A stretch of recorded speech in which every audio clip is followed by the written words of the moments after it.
I want you to think about the last time you heard a sound that meant something. Not a notification, not a ringtone, a real sound, one that carried a memory inside it before your brain even finished processing what it was.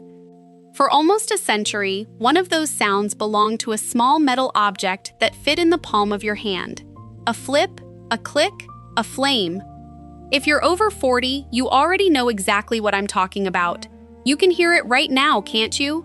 That distinctive metallic snap, that little hinge, that instant, wind-proof flame that somehow worked in a hurricane, in a trench, in a blizzard on top of a mountain when nothing else would light. That sound had a name. Zippo actually trademarked it, not the object, the sound itself, because they knew, even decades ago, that the click was worth more than the metal. And here's the part that should stop you cold. A company that survived the Great Depression, outfitted soldiers through World War II, Korea, and Vietnam, and built one of the most recognizable brands in American manufacturing history, is now selling a product that most of its original customer base isn't even allowed to use anymore. Not banned, not recalled, just culturally erased. Because the thing Zippo was built to light, a cigarette, has become one of the most stigmatized objects in modern life. So how does a company built entirely around fire survive a world that's trying to put that fire out? That's the story I want to tell you today. It's not really about a lighter. It's about what happens when a product becomes a symbol, and then the world moves on from what that symbol represents. Stick with me. This one gets personal. Let's go back. Bradford, Pennsylvania, late 1932. The country is in the middle of the worst economic collapse in American history. A quarter of the workforce is unemployed, and in this small oil town in the Allegheny Mountains, a man named George G. Blaisdell is sitting in a country club, watching a friend struggle to light a cigarette with a clunky, ugly Austrian lighter. The lighter worked. That wasn't the problem. The problem was that it was embarrassing to use. Awkward, unrefined. Blaisdell had an idea that sounds almost too simple to matter. What if a lighter didn't just work? What if it was beautiful? What if using it made you feel like someone, instead of feeling like you were wrestling with a piece of machinery? He bought the rights to that Austrian design, and he did something that would define the entire ethos of the company for the next 90 years. He didn't just copy it. He rebuilt it from the ground up, squared off the case, added a windproof chimney design with holes punched into the lid, and gave it a hinge that would let it open with one hand, one motion, one sound. He named it after another word that was trendy at the time, zipper. He liked how modern it sounded, efficient, mechanical, American. And then he did something that, in 1932, in the teeth of the Depression, sounded almost insane. He offered a lifetime guarantee. Not lifetime in the way companies use that word now, as a marketing trick with 17 exclusions in the fine print. He meant it literally. If your Zippo ever failed, for any reason, you sent it back to Bradford, Pennsylvania, and they fixed it or replaced it. Free. Forever. No receipt required. No questions asked. Think about the confidence that takes. In the middle of an economic catastrophe, a small manufacturer is telling customers, "We are so sure of what we built, we will fix it for the rest of your life at our own cost." That promise became the entire soul of the brand. And it's the reason that, to this day, Zippo's repair department in Bradford still receives thousands of lighters a year, some of them older than the customers sending them in, and fixes them for free, exactly as promised. But the golden age didn't really begin with the guarantee. It began with a war. When World War II broke out, Zippo did something that changed the company's trajectory forever, and it wasn't a marketing decision. It was a material one. The US government began restricting the use of brass for civilian goods, redirecting metal resources toward the war effort. Instead of fighting that restriction, Blaisdell leaned all the way into it. He halted all civilian production and dedicated the entire factory output to the US military, switching to a rougher, black crackle steel finish because brass and chrome plating materials were needed elsewhere. That decision meant Zippo effectively disappeared from store shelves for years, but it meant something bigger. Every single Zippo produced during the war ended up in the pocket of an American soldier. And that's where the mythology was born. Soldiers didn't just use Zippos to light cigarettes. They used them to heat rations, to signal each other in the dark, to burn letters they didn't want found. But if World War II is where the legend was born, Vietnam is where it became something closer to religion. By the mid-1960s, the Zippo wasn't just standard issue gear soldiers happened to carry. It had become something soldiers made their own, and the way they did it is, I think, one of the strangest and most quietly devastating stories in the history of American consumer products. Soldiers in Vietnam started engraving their lighters, not with factory tools, with pocket knives, church keys, whatever sharp edge they had lying around a firebase. Unit numbers, hometowns, girlfriends' names, short timer calendars counting down the days until their tour ended. Dark jokes about mortality that only made sense to someone who'd actually lived inside that war. Phrases that got passed around and re-engraved, unit to unit, becoming a kind of oral folklore etched into brass instead of spoken aloud. Some of these engravings were funny. A lot of them were bleak. Almost all of them were personal in a way that a mass-manufactured object had no business being. And that's exactly the point. A Zippo, unlike almost anything else a soldier carried, could be customized in the field, by hand, into something that belonged to nobody else on Earth. In a war defined by anonymity, by young men being shipped overseas as interchangeable numbers in a draft lottery, the Zippo became one of the only objects a soldier could turn into a genuine piece of individual identity. Photographers noticed. Some of the most haunting combat photography to come out of Vietnam features Zippos, soldiers using the exposed flame to light C-ration heat tabs in the mud, huddled in small circles at night, faces lit from below by that same windproof flame that had once lit cigarettes in country clubs back in Bradford, Pennsylvania. And then there's the darker chapter, the one a channel telling this story honestly can't skip past. The lighter also became attached to one of the war's most controversial tactics, what journalists and soldiers themselves began calling Zippo raids.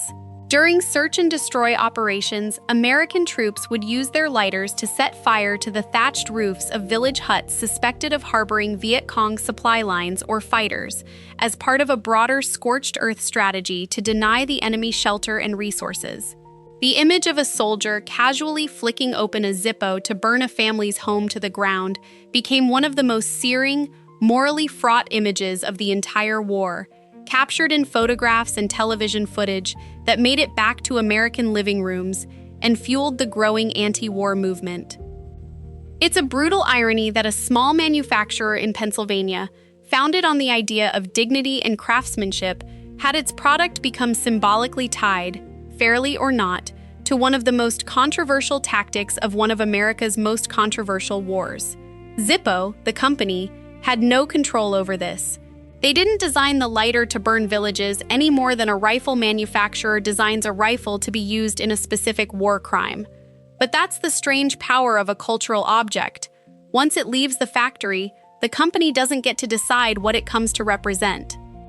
By the time American troops came home in the early 1970s, the Zippo carried two entirely different emotional legacies simultaneously.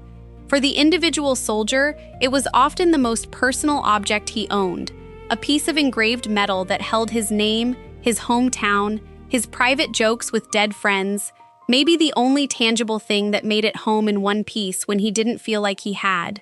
But in the broader cultural memory, the lighter was also, for some, a symbol of a war that had gone terribly wrong, a small flame attached to a much larger fire that the country was still trying to put out politically, socially, and morally.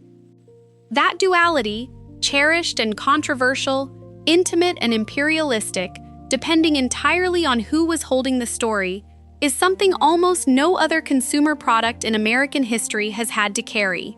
And I think it's part of why Zippo, decades later, still occupies such a strange emotional space. It's not just nostalgia, it's complicated nostalgia. The kind that comes with a weight most simple, iconic old brand stories don't have to reckon with. That's the thing about a lighter built to survive a hurricane wind. It turned out to survive something much harder to withstand. History itself, in all its unresolved, uncomfortable complexity.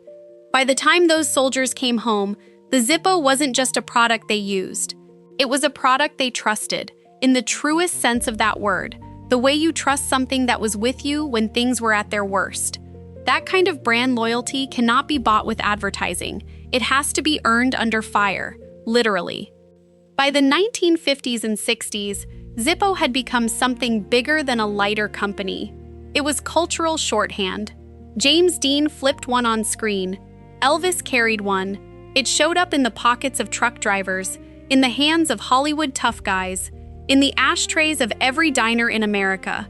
The company opened a museum in Bradford celebrating not just the product, but the rituals people built their lives around. Because for 2 generations, lighting a cigarette wasn't a private act. It was social. It was a moment. A pause in the day where you flipped the lid, struck the wheel, and shared a flame with a stranger or a friend. At its peak, Zippo was producing millions of units a year, and Bradford, Pennsylvania, a town that most Americans couldn't find on a map, had become, quite literally, the flame capital of the world. Everything about this story, up to this point, is a triumph. A small-town manufacturer that refused to cut corners, backed its product with an insane guarantee, and rode a wave of cultural relevance for nearly 50 straight years. So what went wrong? Here's the uncomfortable truth. Nothing went wrong with the product. The click never got worse. The windproof flame never got weaker. The steel case never got cheaper. Zippo, to this day, still manufactures the overwhelming majority of its lighters in that same Bradford factory, using many of the same core processes. The thing that changed was us. I need you to sit with a number for a second, because this is the real antagonist of this story. And it's not a corporate villain, it's not a private equity firm, it's not a cost-cutting executive making cheap decisions in a boardroom. It's a public health graph. In 1965, roughly 42% of American adults smoked cigarettes. That's not a niche habit. That's nearly half the country, lighting up daily, needing a flame in their pocket, purse, or glove box at all times. By the time the 21st century rolled around, that number had been cut by more than half, and it kept falling, steadily, relentlessly, decade after decade, driven by Surgeon General warnings, workplace smoking bans, tax hikes on tobacco, and a genuine, hard-won shift in public understanding about what cigarettes actually do to the human body. Every one of those percentage points that dropped represented real people, real lives extended, real cancers prevented. I'm not going to stand here and pretend that was a bad thing. It wasn't. It was one of the great public health victories of the modern era. But for a company whose entire founding purpose, whose entire 100-year identity, was built around lighting a cigarette, that public health victory was an existential threat. Here's the cruelest part of this transition, and it's the part that I think gets missed in most tellings of this story. It wasn't a single bad decision that hurt Zippo. There was no reckless CEO who took on too much debt, no private equity firm that stripped the factory for parts, no dramatic boardroom betrayal. The antagonist here was timing, the slow, grinding erosion of the exact cultural behavior that had made the company a household name in the first place. And Zippo's leadership wasn't blind to it. They saw the smoking rates falling in real time, decade after decade, and they made a series of strategic bets to diversify away from their core dependency. In the 1990s and 2000s, the company began branching into fragrances, then hand warmers, then multi-tools, then outdoor and survival gear, pocket knives, tactical flashlights, fuel products for camping. They leaned hard into the collectible market too, releasing limited edition designs, military tributes, pop culture collaborations, art series, turning the lighter itself from a consumable into something closer to a piece of wearable Americana that people bought without ever intending to use it for its original purpose. That pivot actually worked, in a sense. Collectors kept the lighter division alive even as the smoker customer base kept shrinking. But it also revealed something uncomfortable. Zippo was no longer selling fire. It was selling nostalgia. It was selling the feeling of a flame, packaged and sold to people who mostly kept it in a drawer. And nostalgia, as a business model, has a brutal limitation. It only works as long as there are people alive who actually remember the thing you're being nostalgic for. Every year, the pool of people who associate a Zippo click with a real, lived memory, a soldier's ration heater, a grandfather's smoking break, a first cigarette shared behind a school building, gets smaller. And the generation replacing them didn't grow up needing a lighter at all. Many of them have never even lit a match. By the 2010s, the numbers told a story that no marketing campaign could spin away. Zippo's annual lighter production, which had once soared past great heights during the peak smoking decades, had contracted significantly. Layoffs hit the Bradford facility. The workforce that had once numbered in the many hundreds shrank as automation and reduced demand reshaped what the factory actually needed.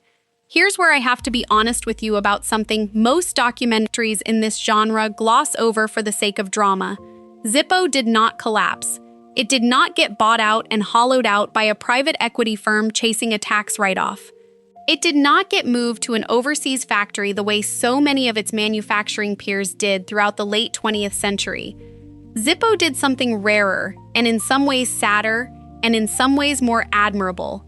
It shrank, deliberately, and adapted in order to survive on its own terms. The company remains privately held, still family influenced through the Blaisdell lineage's legacy leadership structure, and to this day, it still manufactures the core lighter product in that same Bradford, Pennsylvania factory. That's not nothing. In an industry where almost every comparable American manufacturer either died completely or fled overseas for cheap labor, Zippo held the line on domestic production even as its core market evaporated beneath it. But survival came at a cost that's harder to put a number on. The company that once defined an entire era of American culture is now, functionally, a museum piece that happens to still be operational. Walk into the Zippo/Case Museum in Bradford today, and you're not just looking at history, you're looking at the entire arc of the company's relevance. Boxed up in glass cases, presented to visitors who are more likely to be tourists on a nostalgia trip than customers restocking a lighter they use every day. The most telling detail to me is this. Zippo now markets itself, in large part, not as a lighter company, but as a lifestyle brand. Fragrances, apparel, hand warmers, outdoor tools. The lighter, the thing the entire empire was built on, has become just one product line among several, propped up by collectors and enthusiasts rather than by the daily, habitual need that once moved millions of units a year. That's the quiet tragedy here. Not bankruptcy, not a hostile takeover, just the slow transformation of a necessity into a souvenir. I keep coming back to that lifetime guarantee. 90+ years later, it's still active. You can still mail an old, dented, scratched-up Zippo, one your grandfather carried through a war, one that's been sitting in a drawer for 40 years, to that same building in Bradford, Pennsylvania, and skilled repair technicians will still take it apart, rebuild it, and send it back to you, free. That promise has outlived the habit it was built to serve. Think about how strange that actually is. The product's original purpose, lighting a cigarette, has become something society actively discourages. And yet the promise behind the product, that we will stand behind what we built, forever, no matter what, has become, if anything, more powerful with time, precisely because it's become so rare. We don't live in a world of lifetime guarantees anymore. We live in a world of planned obsolescence, of products engineered to fail just after the warranty expires, of right-to-repair battles being fought in courtrooms because companies would rather sell you a new one than fix the one you have. Against that backdrop, a company that still, unironically, means it when it says it works or we fix it free isn't just an antique curiosity. It's almost an act of quiet defiance. I think that's the real reason Zippo survived when so many of its manufacturing peers didn't. It wasn't the diversification into knives and fragrances and hand warmers, though that helped keep the lights on. It was the fact that the brand had built something that mattered more than the product itself, a reputation for honesty. And reputations like that, once earned, are almost impossible to fully destroy, even when the market for the underlying product disappears. So no, Zippo isn't dead. It's not even really the final shift for this company. Not in the way that phrase implies a factory going dark for good. What happened to Zippo is stranger, and in some ways, more human than that. It's a company that watched the exact behavior that made it famous get slowly regulated, taxed, and shamed out of daily life. And instead of dying with that behavior, it found a way to keep the flame, literally, lit for a much smaller, much more devoted audience. Maybe that's the real lesson buried in this story. Not every brand collapse is a tragedy of greed or mismanagement. Sometimes the world just changes around you, and the only choice you have left is whether you change with it or you disappear entirely. Zippo chose to change. It got smaller to do it, but it's still there, in Bradford, Pennsylvania, in the same factory, making the same click for anyone who still wants to hear it. And somewhere out there, right now, someone is opening a drawer, picking up a lighter that belonged to someone they loved, and flipping the lid just to hear that sound one more time. That's not a dead brand. That's a eulogy that somehow, impossibly, still has a pulse.